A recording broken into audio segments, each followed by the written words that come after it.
क्या शादी के बाद नो का कोई मतलब है या नहीं? क्या वुमेन मैरिड रेप के अगेंस्ट केस कर सकती है या नहीं? अगर हस्बैंड शादी के बाद अपनी वाइफ के साथ जबरदस्ती करे तो वो रेप में आएगा या नहीं? एक लड़की शादी के बाद अपने ही घर में सेफ नहीं थी, उसका नो का कोई मतलब नहीं समझ पाता एंड उसके नो को कोई नहीं सुनता। ये कुछ वर्ड नहीं है या कुछ सेंटेंस नहीं, ये है सोसाइटी की रियलिटी जो हमें चिड़िया जैसी वेब सीरीज में देखने को मिलती है।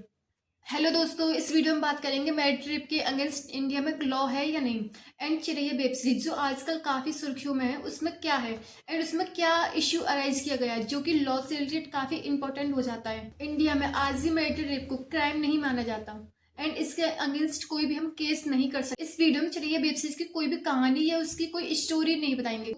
किस इशू के ऊपर चिड़िया वेब सीरीज से डिपेंड करती है, किस इशू को उसमें अराइज किया गया है, इस वीडियो में उसके बारे में बात करेंगे। उसमें पहला पॉइंट है कि क्या शादी के बाद कंसेंट का कोई इंपॉर्टेंस नहीं होता। दूसरा पॉइंट आता है फोर्थ सेक्सुअल रिलेशंस जिसमें इमोशनल एंड फिजिकल अब्यूज होता है। तीसरा पॉइंट आता है कि मैरिज का मतलब परमानेंट कंसेंट नहीं होता। फोर्थ पॉइंट आता है कि नो का रेस्पेक्ट न होना सीरियस वायलेशन होता है। फिफ्थ पॉइंट आता है कि चिड़िया वेब सीरीज में जो भी विक्टिम होता है उसे लीगल अवेयरनेस नहीं होती। लेकिन सवाल ये है कि क्या इंडियन लॉ इस सिचुएशन को रिकॉग्नाइज करता है या नहीं। क्या हस्बैंड के अगेंस्ट रेप का केस हो सकता है या नहीं। वेब सीरीज हमको ये सिखाते हैं कि शादी का मतलब परमानेंट कंसेंट नहीं होता। अगर वाइफ नो बोल रही है तो उसके नो की रेस्पेक्ट करनी चाहिए।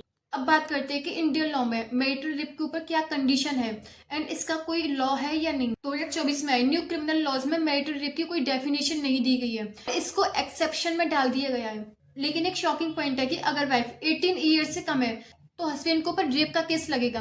अगर वाइफ 18 प्लस है तो हस्बैंड के ऊपर कोई भी रेप का केस नहीं लगेगा। इसको एक्सेप्शन में डाल दिया तो इसका मतलब ये नहीं कि लॉ आपको प्रोटेक्शन नहीं देता, लॉ आपको प्रोटेक्शन देता है बस अलग तरीके से, जिसमें पहला तरीका है डोमेस्टिक वायलेंस का। 2005 का protection of women domestic violence act, इसके अंडर सेक्सुअल एब्यूज से डोमेस्टिक वायलेंस है, इसमें आपको प्रोटेक्शन ऑर्डर, घर में रहने का राइट एंड कंपनसेशन भी मिलता है। दूसरा पॉइंट आता है क्रूरल्टी बाई हस्बैंड।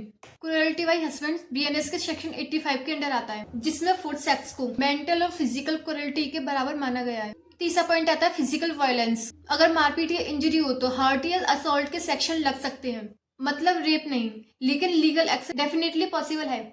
एक इंपॉर्टेंट सेक्शन और आता है जिसमें हस्बैंड एंड वाइफ दोनों अलग रह रहे हैं, लेकिन हस्बैंड जबरदस्ती फिजिकल रिलेशंस बनाने की कोशिश करता है तो वो रेप के अंडर आएगा। इतना सारा ओवरव्यू देने के बाद अब बात करते हैं कोर्ट का पॉइंट ऑफ व्यू क्या है, कोर्ट क्या कहता है इसके ऊपर। कोर्ट ने भी इस इश्यू को रिकॉग्नाइज किया है, इसका मैटर अभी भी पेंडिंग में है। कोर्ट कहता है कि फोर्थ सेक्स क्रूरल्टी के बराबर होता है, लेकिन रेप चार्जेस एक्सेप्शन केस से अप्लाई नहीं कर सकते। अब बात करते हैं सोसाइटी की रियलिटी वर्सेस लॉ। चिड़िया जैसी वेब सीरीज जिसमें सोसाइटी की ग्राउंड रियलिटी के बारे में पता चलता है एंड इसमें हमें यह मैसेज मिलता है कि कंसेंट इंपॉर्टेंट है एंड फोर्थ सेक्स को अब्यूज के बराबर मानना चाहिए। एंड दूसरी तरफ लॉ कहता है कि मैरिटल रेप फुल क्राइम नहीं है, कुछ केसेस में क्राइम माना जाएगा एंड कुछ केसेस में से क्राइम नहीं माना जाएगा, तो इसलिए प्रॉपर क्राइम की डेफिनेशन में नहीं आता।